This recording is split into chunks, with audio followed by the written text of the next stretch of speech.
Good morning, everybody. Welcome to the Indulgence session. Indulgence is a cliff tea, so that's going to be the main topic of today's session. But before we dive into Indulgence, let's take a minute or two and talk about shop news, because a couple things happened this week that could be instructive for all of you. And I welcome those of you who are new to the presentation, and I'll talk about the ground rules in a minute. But I'm going to take this opportunity to talk a little bit about shop news and give everybody a chance to get settled and get ready.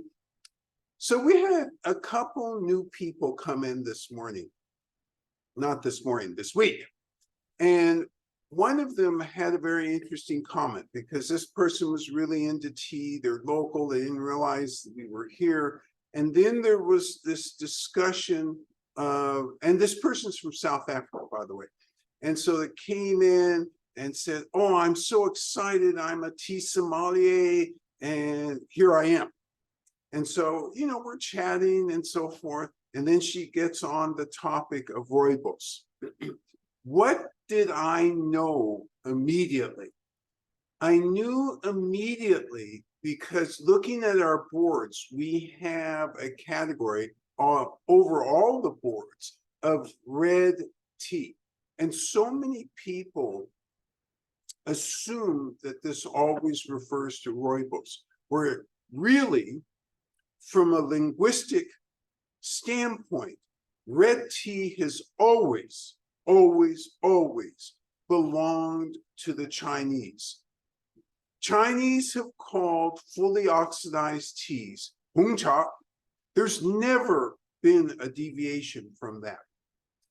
And red tea, because the British got that wrong and eventually put the title of black tea to that, there's confusion about red versus black. So again, for those of you who are new to the broadcast, what we call red here is the same as what the Chinese call red. So heavily oxidized, caffeinated tea. Rooibos, and this is strictly from the, it's not really a tea. This is strictly from a technical definition. It's not a tea, it's a tisane. And as such, the reason that tea is written after rooibos is so they can get it imported. By the way, it's imported from South Africa. So if something just shows up at the border, oh, this is rooibos, and there's no other description, customs are looking at that. Rooibos, hey, this is a plant. What is this? But as soon as you put tea after it, then everybody knows what it's for. So that was one thing I wanted to get everybody on the same page for this session. The other new person was talking about the teas that we have here, didn't really understand the setup at first. And then as we're talking, became more comfortable with the setup and talked about, so I asked what her favorite teas, and she talked about Oolong teas. And she said, "Do you have any from Taiwan?" I said, "No, those are lightly oxidized." I said, "We have lightly oxidized Oolong teas, but none from Taiwan." And she came to a dead stop and said, "Well, but that is," and then she stopped herself because she was about to say, and I could tell from later in the conversation, that's really the home of Oolong tea. Nothing could be farther from the truth. The home of Oolong tea, as we learned last week, is in Fujian province. Oolong tea is strictly a definition or a way to define a process of handling the tea plant, of actually fully processing a tea plant. That's what the term Oolong refers to. Invented in Fujian, invented in the Wuyi Mountains. Oh, by the way, that's where we are today. And that's how you should understand Oolong teas. Last week, as a reminder, remember I talked about these being referred to as cliff teas. We'll get back to that in a minute. So those are the two things I wanted to bring up. Let's talk about the ground rules, because I know we have some new people on today. This is a fully interactive session. So as you have questions, feel free to write them in the chat, and the questions will get to me and I'll answer them as best I can. So let's go ahead and begin. Indulgence. So the Securities and Exchange Commission has rules which define what information a public company must reveal to investors. And basically the rules are anything which has a material effect on the finances of a company must be disclosed, has to be disclosed. The punishment for not disclosing, the simple punishment is a fine. If you are maliciously not disclosing, it's jail. Tea drinkers should be protected by similar statutes regarding what people tell them about tea. And today, by the end of this session, you're going to have a firm understanding of the processing of cliff tea, what it means when I talk about, or anybody talks about the processing of cliff tea. I point back to last week, remembering to remind you that cliff tea can only come from one place, I should say, in China. And that's actually in the world, the Wuyi Mountains. You get people claiming certain teas are cliff teas, but this is a technical term which really refers to the teas from the Wuyi Mountains. The Wuyi Mountains, as a reminder, is a World Heritage Site. It's a beautiful, beautiful place in Fujian Province. I sent you 3 maps this morning. For those of you who just got up, check your email. There's 3 maps in there. One is a very detailed map of Fujian Province, bunch of colors in it, bunch of lines. And at the northwest tip, you'll see Wuyishan, W-U-Y-I-S-H-A-N. And that refers to the township that belongs in that area. The Wuyi Mountains, the World Heritage Site, is about 15 miles away from the township. But I wanted you to get a picture of that. And one of the places that we've talked about is Tungguguan, and that is right on the border with Jiangxi Province. It's in Fujian, it's in the Wuyi Mountains, but right there. So these are all famous places we've been talking about. So again, another one of the maps pointed out cities in a very simplistic way so that you'd have some sense of the where the cities were. And then the third map gives you more of a picture of where Wuyi Mountains is in relationship to Jiangxi, Zhejiang, Guangdong. You see a little bit of Taiwan there in the picture. So this was all trying to get you situated where we are today. Nothing more. So Wulong tea. Fujian Province, birthplace, cliff teas. Why are they called cliff teas? From time immemorial, they've been called cliff teas because of the physical appearance of this place.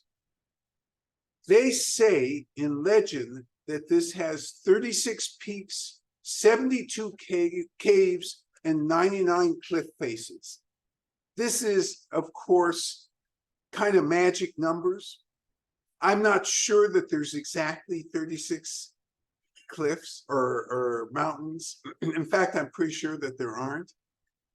I'm not sure whether that 72 caves is accurate or not, but what it's telling you is it's a mountainous region full of caves, semi-magical. And as I mentioned last week, This is a place where Buddhist, Taoist, and Confucianists, one of the only places in China where everybody got along. How could you not get along when you got up in the morning? Glorious air, just beautiful scenery, fog hanging in interesting shapes in the valleys.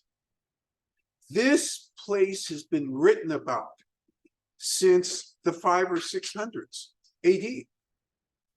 And they've been harvesting tea since that time. Now, of course, everybody remembers from last week that the tea that originally came from this area started being called tribute tea in the early Tang Dynasty. Tang Dynasty starts in around 618, ends in around 960, give or take a few years. So at the beginning of the Tang Dynasty, for the emperor, the best teas from all over China were donated. And so Wuyi Mountains was one of these places where they loved the tea. Now, again, as a reminder, what kind of tea were they getting? Or making, I should say. They were making green tea. And as a reminder, green tea is unoxidized. Now let's think about Wulong a minute. Let's think about how we should characterize it. It's characterized in the literature. It's characterized at most tea shops as semi-oxidized. So let's throw some numbers out there too, because everything is completely believable if you have numbers attached to it. So semi-oxidized, anywhere from 10% to 80%. That's a big range. Let's get to a little science too, because if I get to a little science, then it becomes completely believable. Oxidation, what is that again? That is created by bruising the leaves and exposing the insides of the tea leaf to oxygen. When that occurs, it's an enzymatic reaction. It's a chemical reaction with enzymes in the leaves and the outside oxygen. What's the value of oxidation? It changes the flavor. It alters the flavor. Do I have proof? Yes. Look in your kitchens. Pick up that banana, peel the skin, and you wait 10 minutes. Flavor on the outside changes, color changes. That's what oxidation is. So semi-oxidation means that it's gone beyond zero. It's usually around 10% at the low end. So those are the lighter oolongs. By the way, one of you is going to ask me in a minute, are there regions where there are more lighter oolongs versus other regions? And the answer would be as follows. Taiwan produces the bulk of their oolong is lightly oxidized, 10 to 20%. They do have a few that are more heavily oxidized, but by and large, they're producing lightly oxidized. Southern Fujian province is producing, by and large, lightly oxidized. Do the Wuyi Mountains produce any lightly oxidized oolongs? And they produce a few, not many. Most of theirs are more heavily oxidized, and they're certainly more heavily roasted. So this gets us in the mood to hear about, okay, oxidation, roasted. Sounds like I better learn a little bit more about the processing. And indeed, let's start down that processing path. So when do they pick the tea in the Wuyi Mountains? They pick the tea earliest is usually the beginning of March. And that's more ceremonial. If they're going to produce a fine tea, usually they wait till middle to end of March, start of April. The pick goes all the way up to usually around April 22nd or so. And, you know, if somebody stops a couple days earlier or goes a couple days longer, there are terroir reasons for that to occur. But this gives you the general framework. And so when they pick, especially if they're going to make these, in quotes, cliff teas, what are they looking for in terms of the pick and why? So you have choices. You can wait until the leaves, the bud comes up and it opens up into 4 or 5 leaves, or you can have the bud come up and it opens into 2 or 3 leaves and you pick then, so you still have some bud surface. You can pick when the bud has just opened up its last leaf. So it's actually a very small leaf. Or you can pick when that bud has not only opened the leaf, but it's gotten to be a larger leaf. So what drives this decision for farmers? So when it's a bud and 2 or 3 leaves, that's much harder to handle. And typically, from a production standpoint, that type of pick, if you are not an expert, you're going to end up with something bitter. And you're going to end up with something that's just, you're going to have to use higher heat to try and control it, harder to control. So most farmers, and this isn't through lack of skill, it's through experience, decide, give me the last bud open, at a minimum, opened smallly. For me, I like that last bud open fully. It doesn't have to be a full-grown leaf, but it's fully open. As a farmer, it's easier to handle. You can roast it less and you get more body. So, depending on the varietal, farmers make these decisions. So, some of you are going to ask me a question. I can feel it in the air.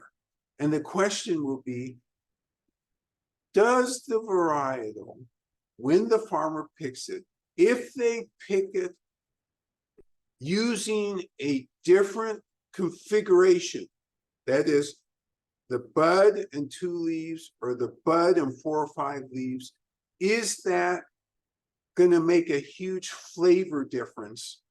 And will I be able to determine it? And the answer is absolutely yes. And that's why year by year, and we ask this question because we're trying to figure out year by year, if I pick a bud and the 2 or 3 leaves, am I going to end up year by year with an exact replica of what I had the previous year? And the answer is no. Why? Because the terroir year by year is different. What do I mean? I mean the weather is different. The soil composition changes year by year because as it rains, things even out within the soil. All sorts of different things going on. And remember, the farmers don't have some fancy scientific equipment, excuse me, where they're measuring everything in very precise increments. They use their noses. They use the touch and feel. They use their eyes. They use their experience. Experience more than anything else when you're dealing with cliff teas. Remember, I said last week, of all the teas, the most complicated to process, the most complicated to get involved with are the cliff teas, of all the types of teas. And there's a reason. You have to be making judgments at every step. All right, so the first judgment was about the pick. What am I going to pick? Second judgment. Okay, I picked, let's see. I need to weigh the stuff. I gotta kind of figure out what the yield is. Also, I'm weighing this stuff because, by the way, when these pickers pick for me, I didn't mention that. let's back up a minute. Are they using mechanical pickers in the Wuyi Mountains? And the answer is no. This is the mountains. This is a very hard place to pick. And it's all physically picked by hand. So you have different picking styles. You have the two-handed. What do you use the two-handed picking style for? For bushes. You have the one-handed. What do you use that for? For trees. They have tea trees. So they're making decisions. Oh, am I tall enough to do the two-handed? No, I guess not. I better do the one-handed. Oh, and by the way, the boss said, I want that last bud to be open, and I want 4 leaves. Don't bring me back something with 3 leaves. Don't bring me back something with a bud. So there's rules. And this is one of the things as a sticking point. So you take any process in the world, whether you're making steel, picking tea, picking coffee, it doesn't matter. There's always one point in that process that's kind of like a bottleneck. You can't get a lot more efficiencies under current circumstances.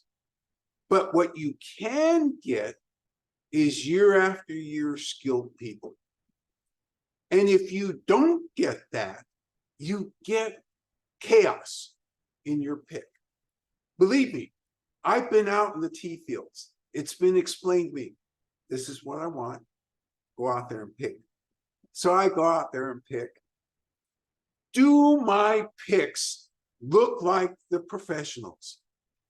I wish they did. And every time I bring it in, the boss says, oh, that's beautiful, to my face. What happens to those leaves after they get put in the basket? Boss tells the person whose basket it's in, segregate those leaves. We're not going to use those, or those are going to be in a special batch. Get those away, because I don't have the same experience and skill level that the professional pickers have. They pick so darn fast. It's incredible. You watch them picking and you're thinking, how did they see that this is the correct picking? They have experience. Remember,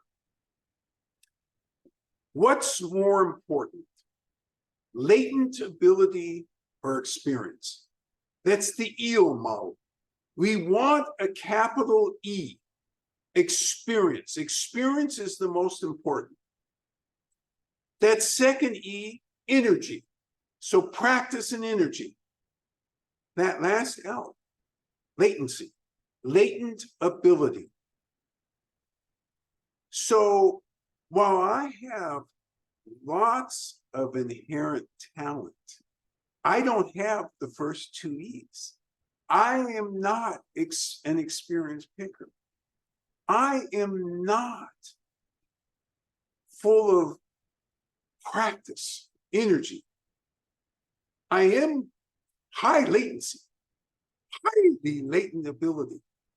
But does that matter? It matters the least of those 3 items. So even when you're tasting tea, and we'll go back to this eel in a minute, because when you're tasting tea, what's the magic of this tea shop? You have scope. You have ability to try lots of different teas to measure for yourself what is available from a taste profile. You're getting experience. You're doing practice. And if you have that latent ability, it's all in capitals, and that's great. But if you don't have that latent ability, you don't have to worry, because you have the big E at the beginning, experience, and the second E, pretty big also, energy, practice. So this is the same with any of these steps in the picking or the processing of the tea. So you pick, it's weighed, it gets down to the processing facility as fast as possible.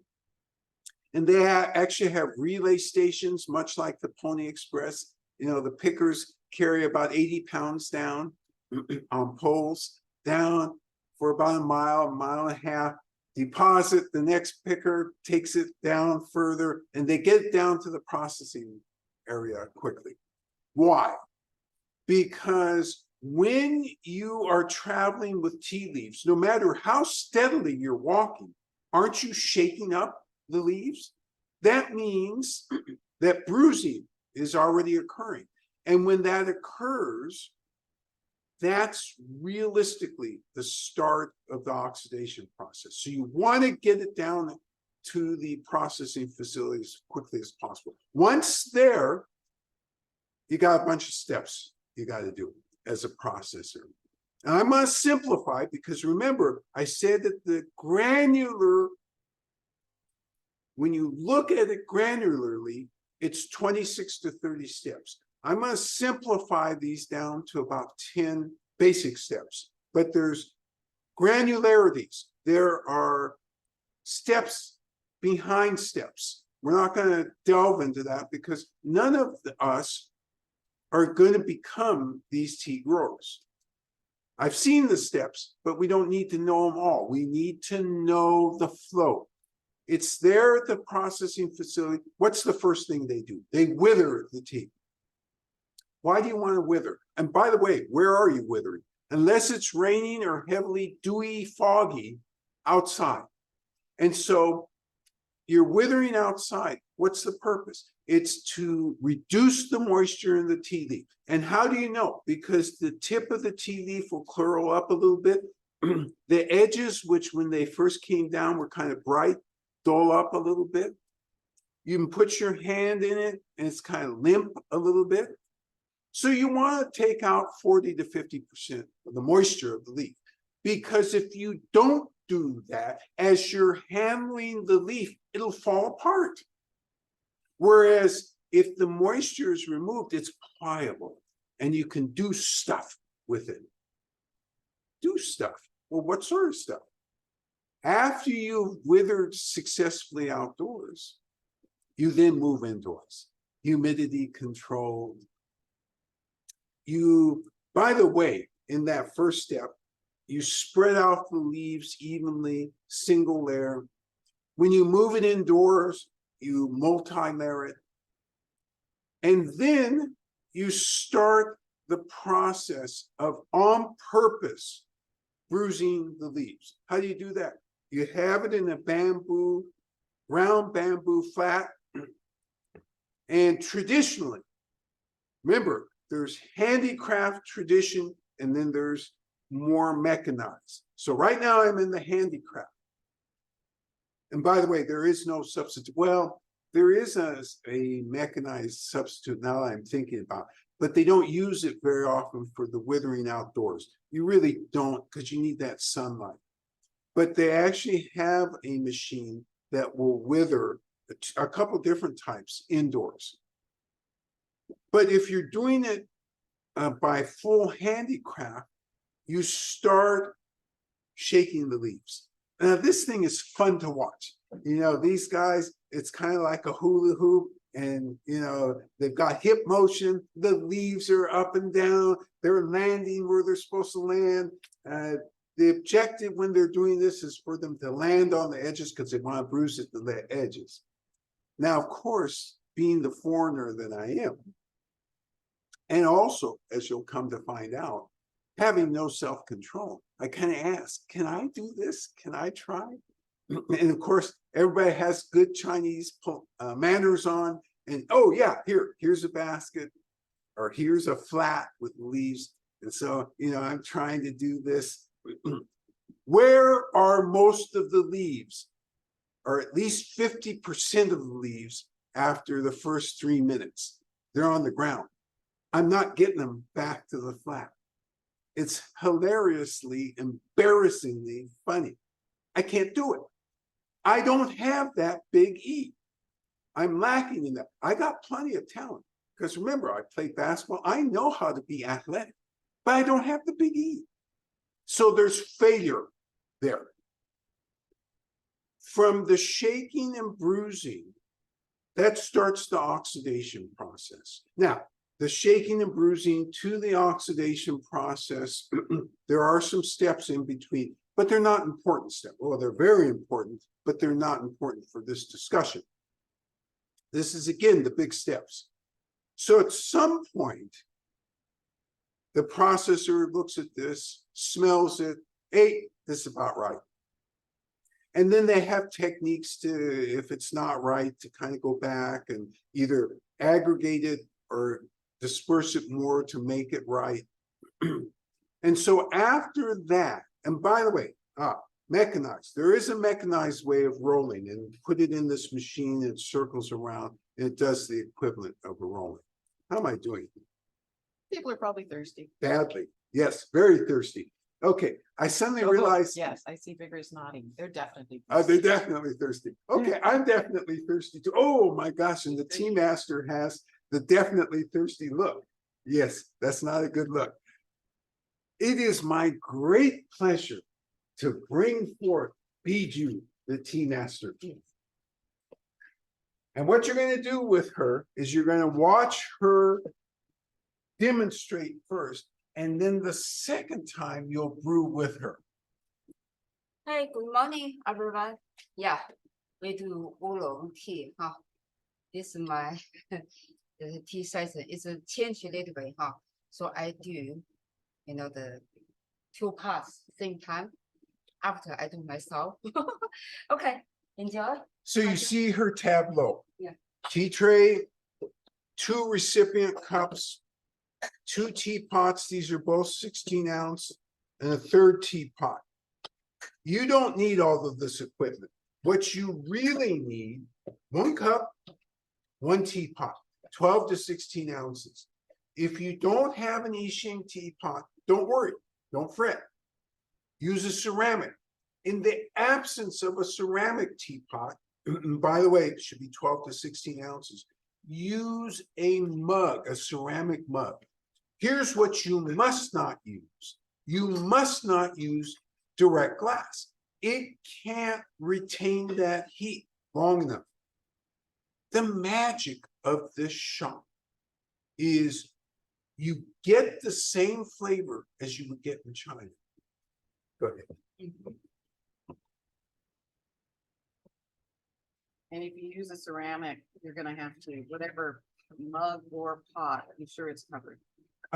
Great point. Yes, make sure it's covered. And remember, when we send out the instructions, there's different timings for those pots. This I Ching pots are the shortest brewing time. Ceramics are the longer brewing time.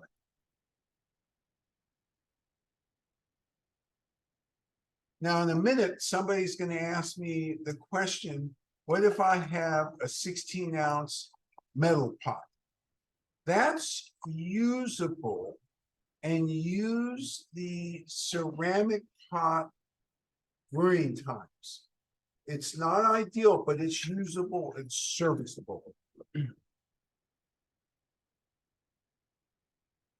All right, and so you notice she poured the 200-degree water over the outside as well, because you want outside and inside of these pots to be hot.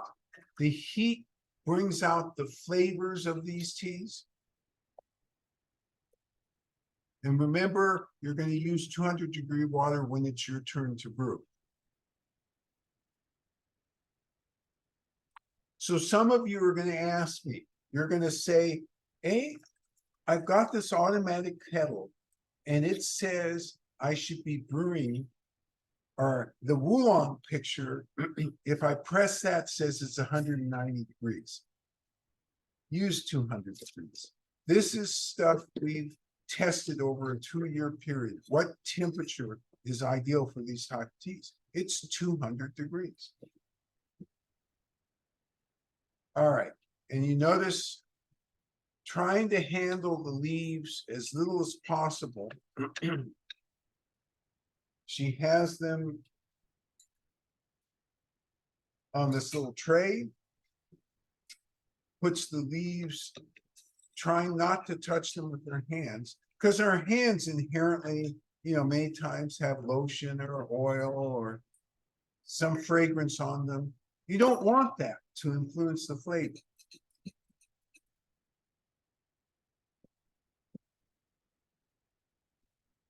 You notice she's shaking up the leaves. Looks like she's just having fun. She's more than having fun. She's trying to get warmth to the leaf, to open the leaves. She's drawing 200-degree water. And ours is pre-measured, it's filtered. Filtered is better. And our timer is set for what I sent you in the instructions for the I Ching.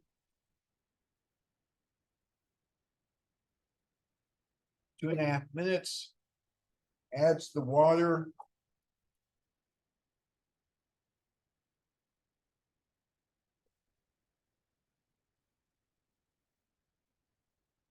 Puts hot water on the outside. So for those of you who are familiar with Kung Fu style, you'll notice that as we do Big Cup, it's essentially a form of Kung Fu style. We don't really leave the arena of that. Just looks different. And we did this on purpose because this is America. Supersize. Americans need large. And more importantly, we're busy. In our urban settings, we don't have time to do that small cup very often. Turns out, as China becomes more and more urbanized, all of a sudden, these last few years, they become very, very interested in what we're doing. Because they realize this is the future of tea, or it's part of the future of tea. All right, so I was in processing mode here, and we've got the leaves shaken. They're oxidizing. They're going to oxidize anywhere from 10 to 80% or 70%. And so decisions have to be made. Where am I going to stop the oxidation? At what level should I stop it? And what are the rules about that? Where is my Betty Crocker cookbook so that I can turn to page 190? Oh, yes, with this varietal, I only oxidize 65.5%.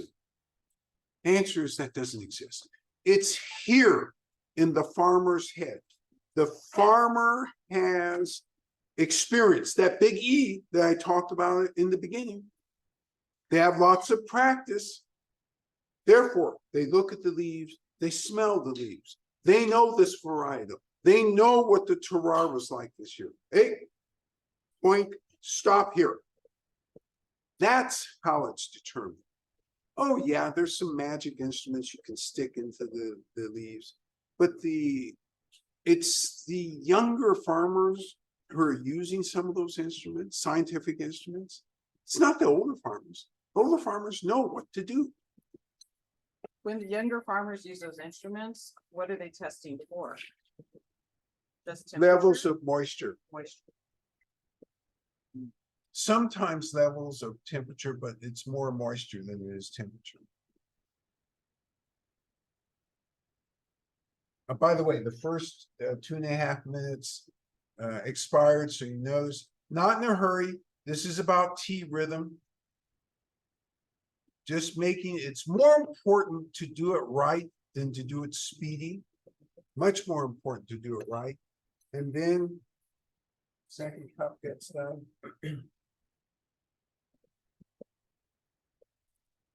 So just doing it in rhythm here.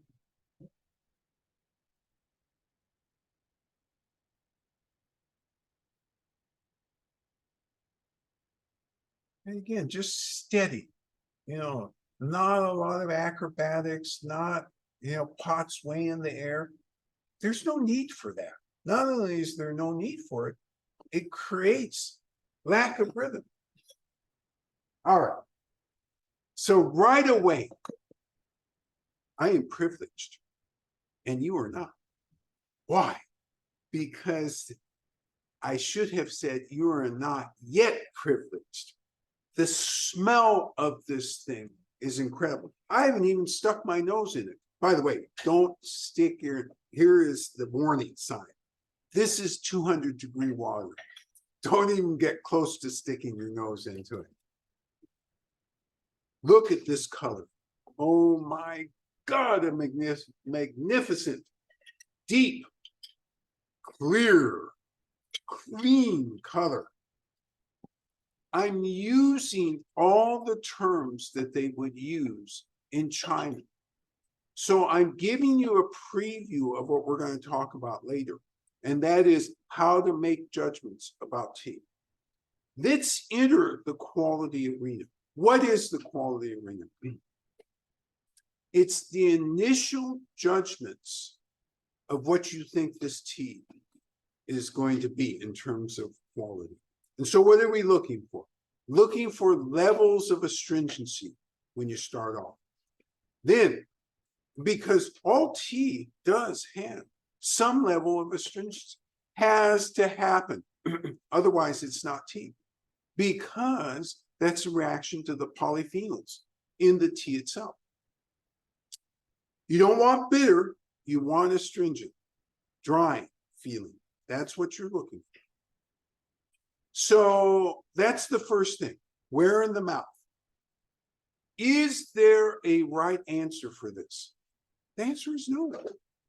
We're genomically different, so we're gonna have it in different parts of the mouth. So don't feel bad if, oh my gosh, front of my tongue is really dry. And somebody pipes up and says, oh, back of my tongue is really dry. Both of you are right. All right, this is 200 degrees. So this means you have to be careful. A 200-degree aspiration, inhalation. Should you be blowing on this? For the first timers on this session, that's a major mistake. Why? Because aroma and taste are linked. We sense things together. If you blow, you're blowing half of what you're supposed to be exploring away. So you will never see any of us blow. Now, as I said, a 200-degree inhalation, and you swirl it around in your mouth, just a very tiny bit, because this is hot.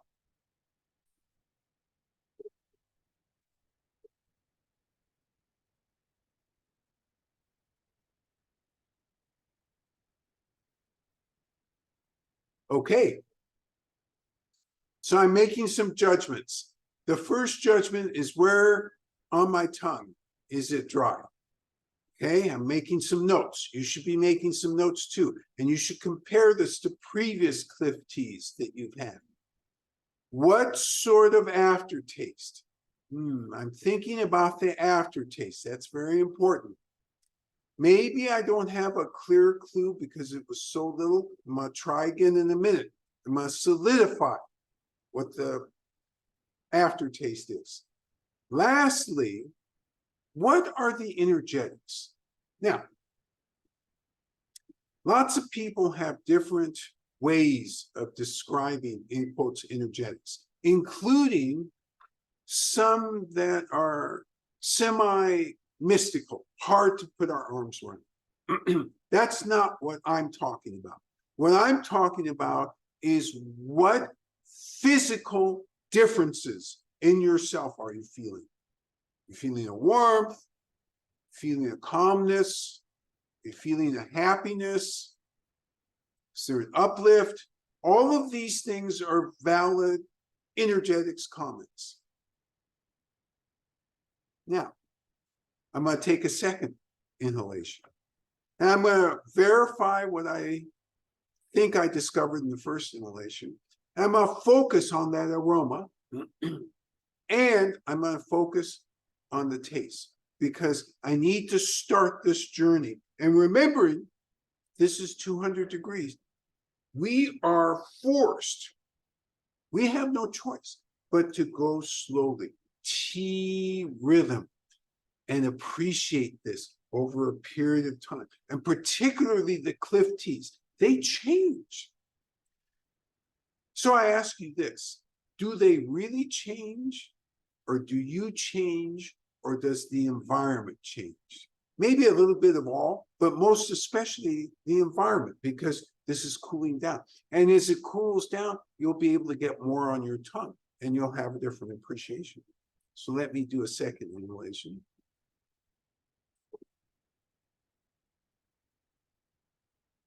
Okay, I learned some new things. Now, for the first timers, it looks like I'm not being very communicative because I'm telling you what I'm doing, but I'm not telling you what those things are. You know why? Because you're going to tell me what those things are. You as a group will tell me where the astringency is, what the aroma profile, what the flavor profile, what the energetics are. Is there an aftertaste? It's your turn to brew. Remember to go ahead and set your timers to the appropriate time, depending on what tools you're using.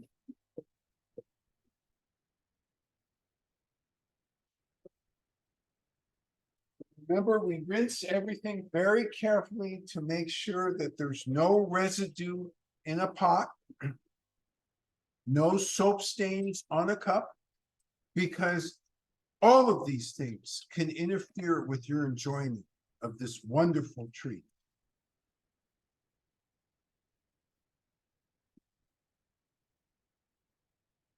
Remember, first thing you're doing is heating up the receptacle tool you're going to use to brew in. Already some comments. The warm, dry leaves smell like roasted chocolate. Ah, the warm, dry leaves smell like roasted chocolate. Who knew, especially for your first timers, that they do chocolate up in the Wuyi Mountains? They just do it using tea leaves. Great comment, great start. So you put the leaves in the heated pot, you shake it up, you're trying to open the leaves, get them ready for this wonderful experience. Another comment from participant, slight bark and floral and sweet aroma. Jim, is that from the dried leaves also, the warm, dry, or slightly dampened leaves? No, I cheated and I made my first brew along with the tea master. Oh, yum. Okay, I can't blame you. Yeah, I don't blame you either. So love this comment. So a little bit of bark, a little bit of sweetness, a little bit of floral. This is incredible. And this is from the tea liquor or tea liquid or the...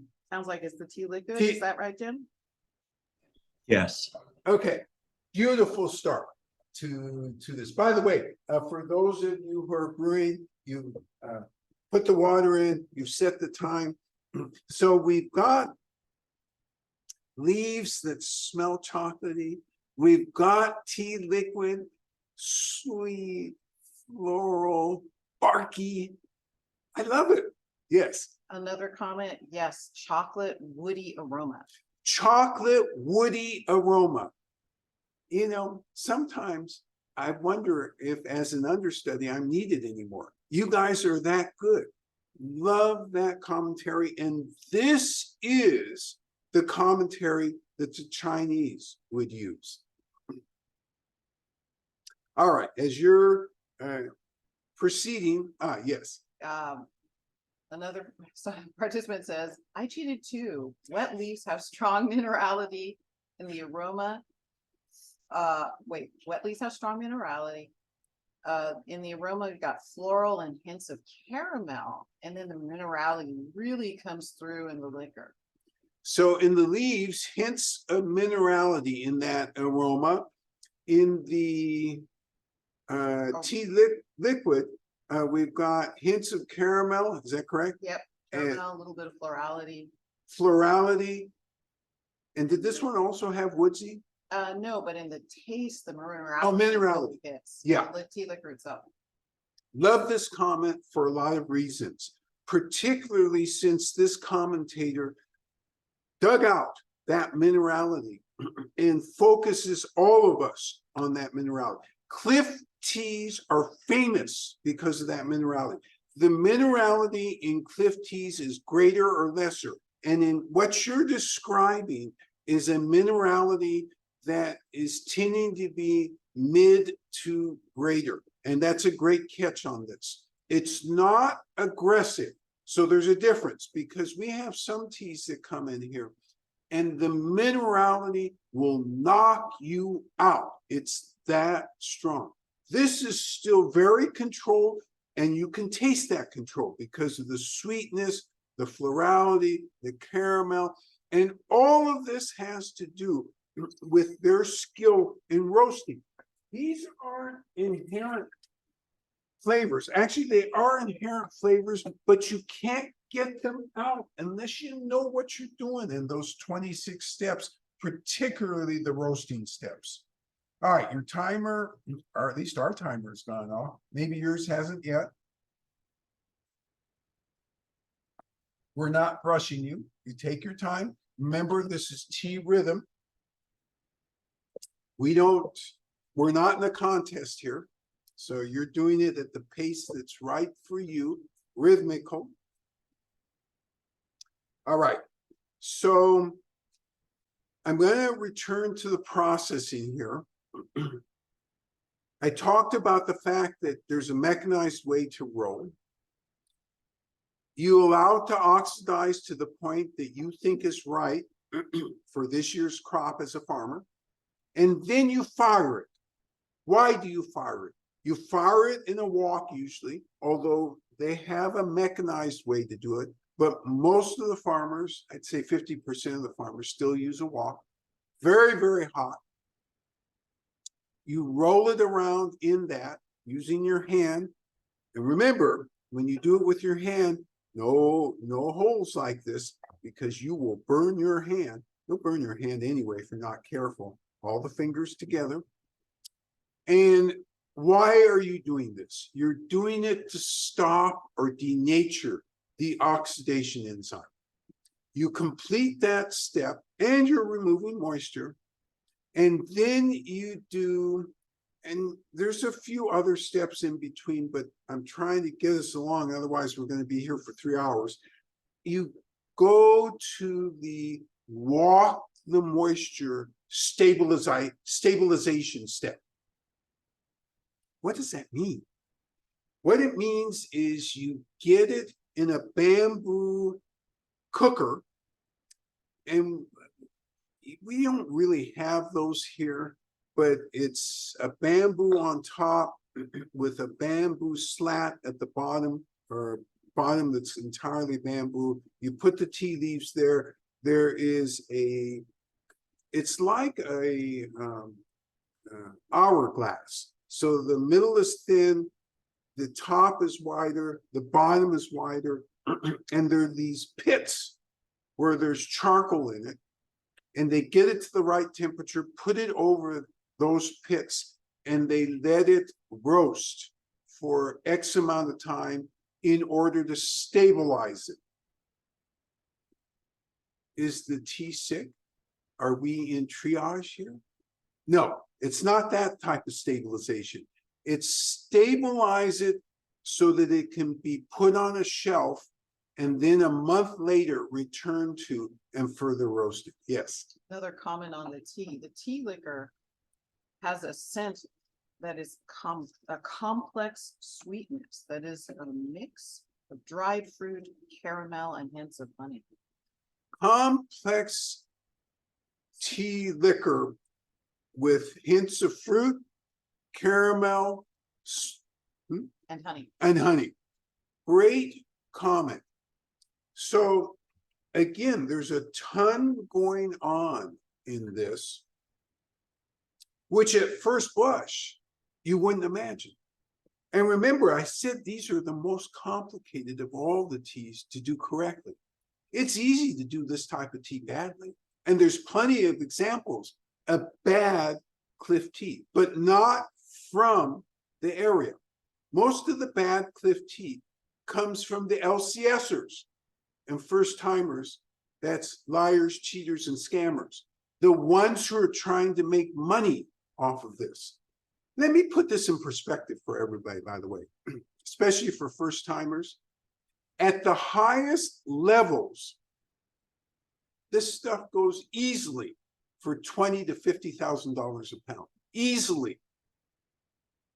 By the way, for those of you, again, who are first timers thinking, wow, they have $20,000 to $50,000 per pound tea in the shop.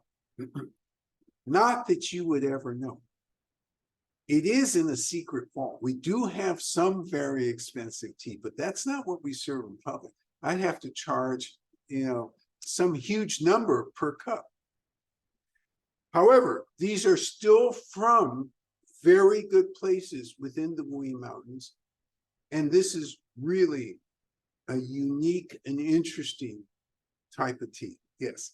Another comment, tagging on to the previous one, is that this participant, Aggie's take on the tea was florality, which was maybe just like a good lesson in how we all have different words. One person says dry fruit, caramel, and honey, but for another person, she wraps it all up in the sense of florality. Love this comment, and I love my producer's explanation about this comment, because that's right on the money. And this is why you will never hear me critique or criticize when somebody says floral and somebody says fruit. You know what? Flavors and aromas are extremely hard for Americans or anybody to get their arms around in terms of what is what versus the other. And so therefore, I accept them all. And I should have defined this earlier on for first timers. When you're commenting, don't be afraid. Only be afraid if what you're about to say is garlic. If you use that term, I probably will have a critique. But short of that, you can explore and say interesting things. Go ahead. Another comment is the second brewing seems to open up more complexity and woodiness. Love this. So this gets a second brew, and you do get, it's almost like a second tea. While you feel and know that it's related, because some of that flavor is still the same, the proportions of it. And so this commentator who's on the second cup talked about the predominance of woodiness in the second steeping. Great catch. All right, let me see if I can get you through the rest of this processing. I'm almost there. I knew this was going to have to be condensed because, again, normally no self-control.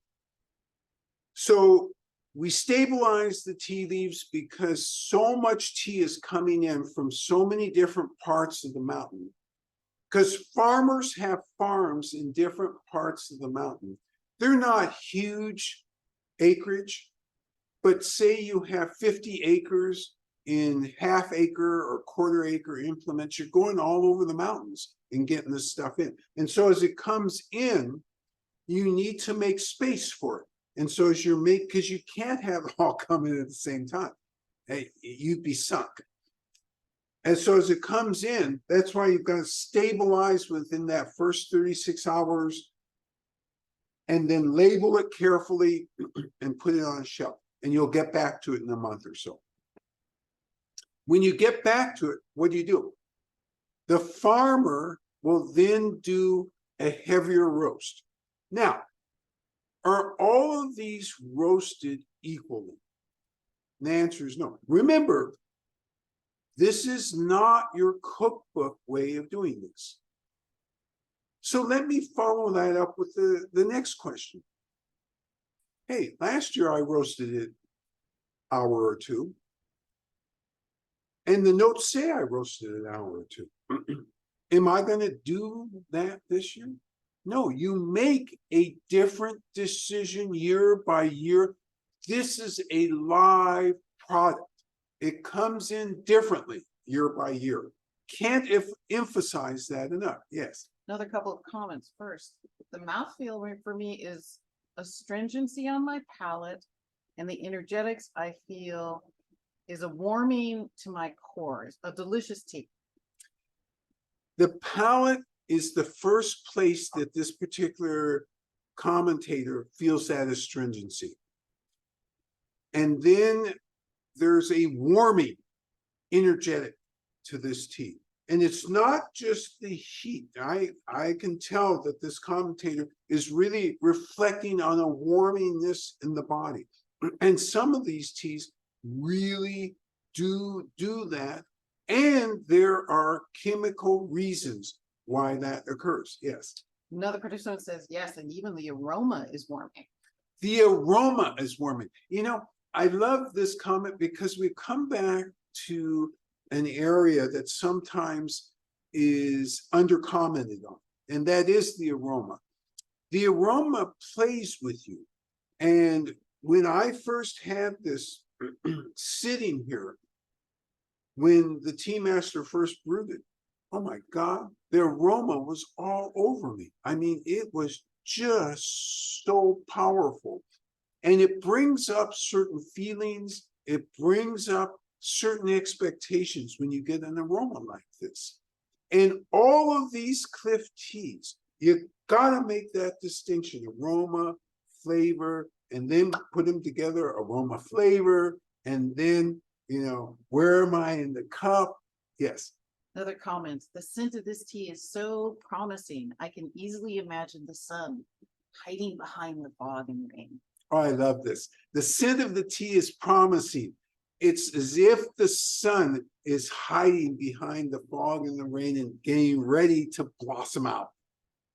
Another comment, the scent seems to alternate between plummy and woody for me. Oh, I like this. Oh, I really like this. The scent alternates between plummy and woody. So we don't have to decide which one it is because it is actually both of them.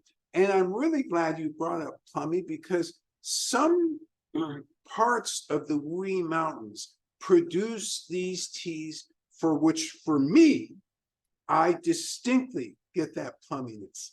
Great catch on that. All right, so I'm almost done. Fear not, it's not going to take me more than 12 minutes to complete. So we've stabilized, we do a roast. Do we roast lightly, medium, or heavy? It depends on the varietal. It depends on how it came in that particular year. The one thing I would warn you about is if somebody is trying to disguise where a tea is from, they typically would use extremely heavy roast, and that's all you would taste, the heavy roast. And then they put a label, oh yeah, this is Scarlet Robe, or this is this other tea, and charge you, you know, some ridiculous amount of money. And all you get is roast. And that's why they do it. So, because they can get away with it. This is, again, the LCS crop. The farmers who you know are in the Wuyi Mountain and who you know are producing this won't do that because their tea is that precious. These guys, these families is what I should have said, over the years have gotten very wealthy, and that's not from our consumption, that's from the internal Chinese consumption. Because in China, it's really amazing. I'm going to take a small digression and then I'll be done with digressions.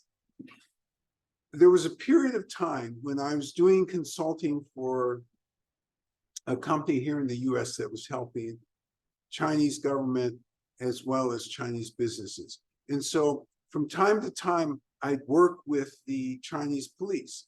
And one of the things that always surprised me was that they always had access to the best tea. They were always gifted the best tea. And so, and they'd know the rules of how to brew these things. And you get in, I'll never forget the time I was with these were provincial level police people. And we go to this fancy restaurant and we're about to have a nighttime meal, but there's an ante room and we're all in there. And the head of this group whips out one of these cliff teas and says to the waiter, bring me the water. I want it at such and such a temperature. And the guy says, okay, and I'll take the tea. And the policeman said, no, you won't.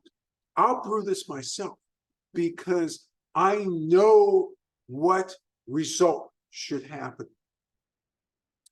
So as you go through these sessions, the reason I pointed out this story is as you go through these sessions, and for those of you who've gone through these sessions, you're the 99ers. Some of you prefer me to call you the oneers. So you either know more than 99% or you're in the top 1% of tea knowledge. And that is, you have the big E of eel. And that's the beauty of these sessions. That's the beauty of this shop, because we've got over 300 of these things. And in the cliff teas alone, we have over 100 of them. So this gives you context. This gives you a way to have comparison. So I think on that note, I'm going to end. And I'm going to remind you, next week, Spellbound. So be prepared to come and we'll get on our magic carpets and we'll talk about how the Chinese evaluate taste and aroma. Your responsibilities this week really reside in one place. Stay healthy. See you next week. Bye-bye now. Bye. Miss you, Aggie.